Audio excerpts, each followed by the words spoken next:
Today I am going to be taking the hammock out, the Ridge Runner hammock, and I've brought my winter sleeping bag that 40 years ago was rated to 35 below. I have also got my sleeping pad, and inside, tucked in there, is the overquilt, or the top quilt, the underquilt protector, and even the rain fly.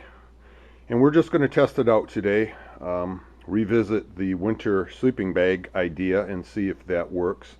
Because as you know, in the wintertime, you sleep on the ground with the sleeping pad and you put the bag right over it and there's no problem. So why would a hammock be any different? I guess I'm going to find that out today. Not too cold, not too warm, right in the middle.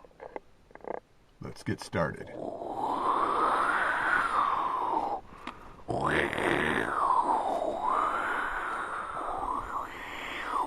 Oh, hi.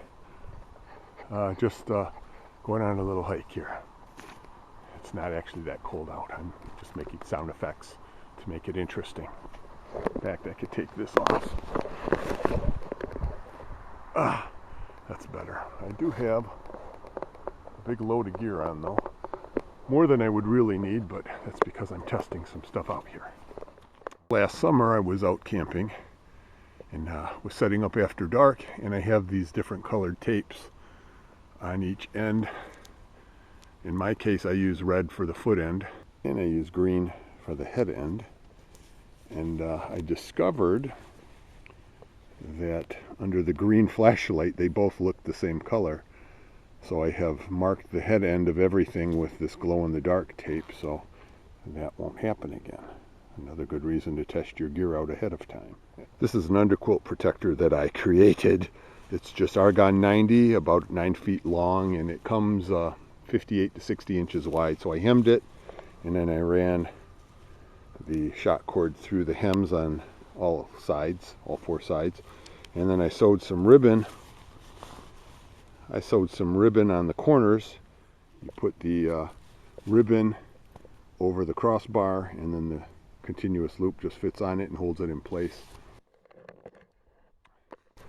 There is plenty of extra material there, so the underquilt protector will fit under it should I choose to use it. I'll flip this back over, and it's going to hang loose under there, especially on the foot end because it's narrower, but it will hang loose, and I can put extra layers of insulation under there if needed, leaves, what have you. The foot end is raised a little higher than the head end as recommended by the manufacturer.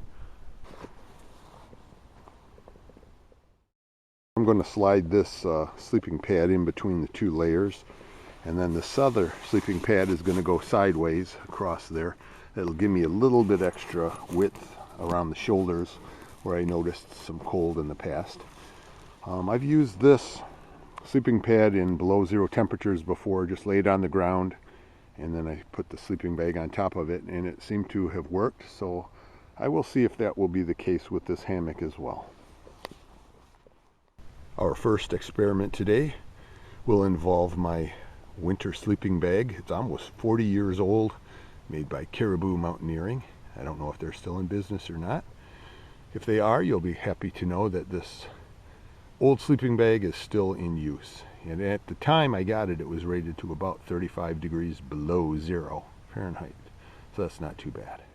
And this is a left-hand zip, which is something important to remember because the last time I tried it, I thought it was a right-hand zip or a center zip. The most important thing to do before getting into your bag, however, is to find a tree and pee, because I don't want to get in and 5 minutes later have to get out. This is an experiment in endurance after all. How long can I stay in the bag before it gets too cold or before it gets warm enough? All right, let's go find that tree. Which is my victim? Which one of you?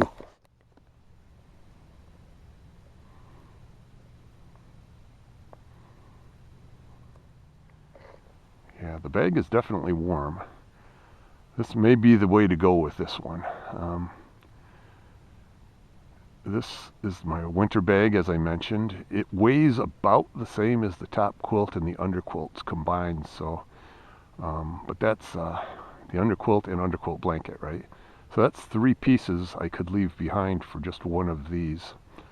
Now we do have a camping trip planned in a week or so, if the weather permits, and It's going to be car camping, but I could just bring everything and test it out a little bit.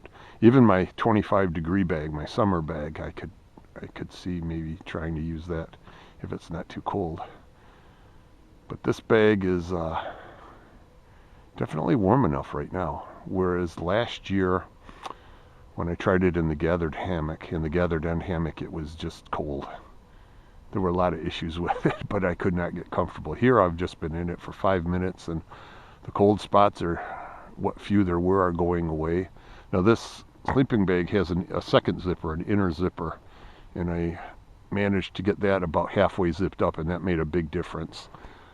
I generally don't like being cooped up in a mummy bag like this, and what I would usually do is leave the top part unzipped and just lay a coat, my coat or my pile or something over top of me to keep me warm.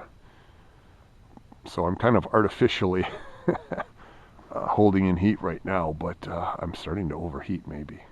But yeah, that'll be good if I just need to bring this, and I probably would bring like a backup layer, kind of like a poncho liner thing, something that's thin and lightweight, just as an added measure of warmth, security kind of thing, or maybe just the poncho, maybe the under quilt blanket would be enough.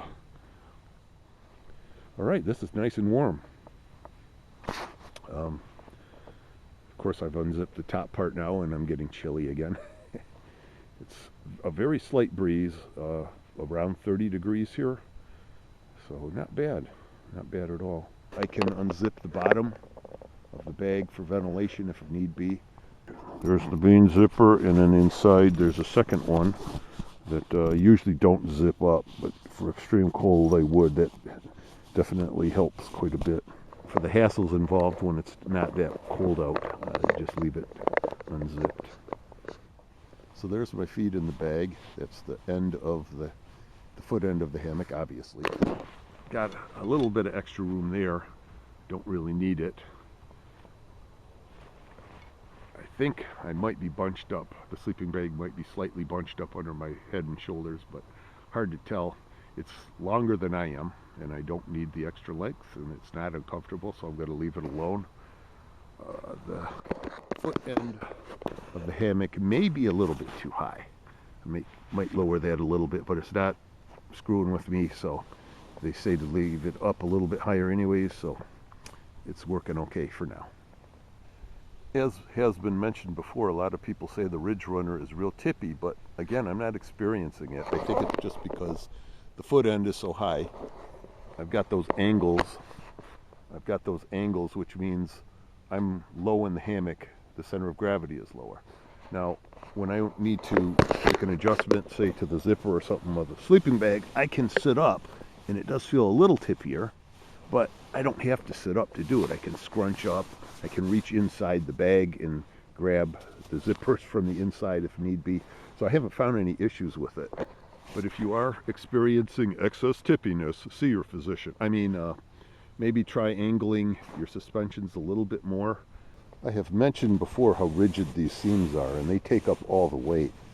And you are supposed to grab hold of these and move yourself around with them. That's what they recommend. I found I can, inside the sleeping bag, I can just hook my elbows on it and pull myself around if I need to reposition, so I don't actually have to put my hands outside. Something to keep in mind. I know this is hard to see, but I am essentially lying on my side. I don't know how visible that is to you.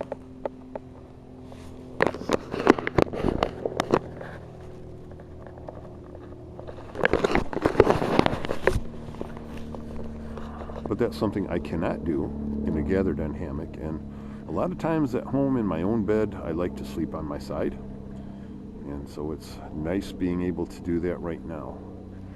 The only thing I'm missing is I need something under my arm and under the side of my head, which would probably just be a bunched up jacket, which I left on the pack way over there, wherever it is, beside the tree. So I would probably have that with me in the hammock anyways. if this were a real overnight situation. But this is still pretty comfortable. So nice. And I can kind of get into the fetal position here. Let's see if that comes across at all. My knees are there, my feet are there. So yeah, I'm somewhat in the fetal position, and if I got really cold, I suppose I could do that to help stay warm. So the benefit of a setup like this, using the sleeping pad and a sleeping bag instead of a top quilt and underquilt situation, is I can lay on the ground if I have to. If there's no trees or something, I can lay on the ground and still be warm with this outfit.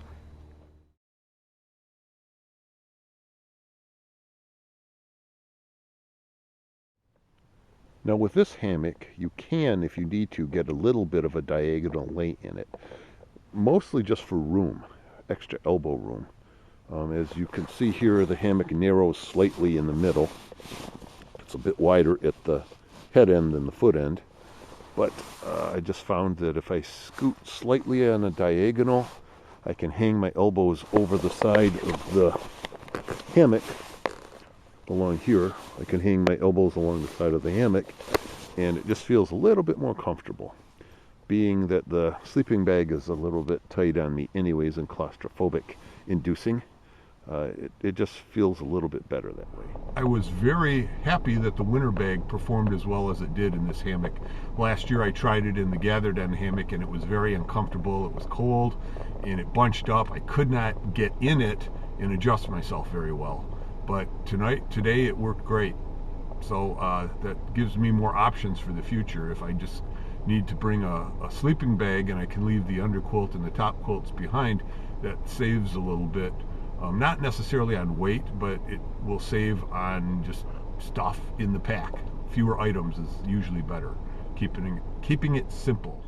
I had brought my top quilt and underquilt, and I had intended to set them up today also, but I ended up not doing that.